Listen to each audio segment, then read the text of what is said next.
Vesicles are formed in the cell in one of three ways. Clathrin-coated vesicles, these traffic from the Golgi to the endosomes and from the plasma membrane to the endosomes.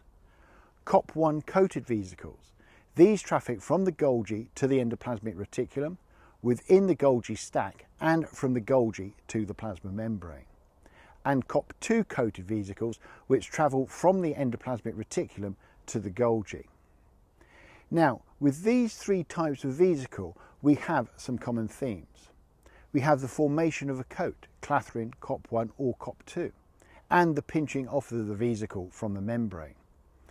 And all three vesicle types do this in a similar way, and so we will explore this by just looking at the Clathrin-coated vesicles. A Clathrin monomer is called a triskelion in that it consists of three heavy 180 kilodalton proteins and three light chain molecules of 35 kilodaltons. 36 of these triskelions will come together to form the final fibrous coat that surrounds the vesicle.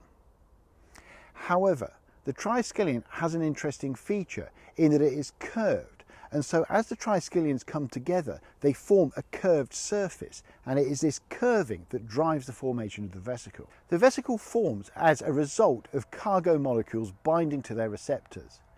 The bound receptors then recruit adapter proteins, which in turn recruit the Clathrin triskelions. As the triskelions are recruited, because they are curved, this causes the membrane to invaginate and start to bud off. Finally, the neck of the growing vesicle is pinched off by a protein called dynamin. The Clathrin-coated vesicle then travels away from the membrane, and as they do so, the Clathrin coat depolymerizes. The removal of the coat then reveals proteins that form the targeting system that helps ensure the vesicles dock with the correct target membrane. The process I've just described also happens for the other vesicle type. Okay, so now we've seen how a vesicle can be formed, but how can it be targeted to the correct membrane?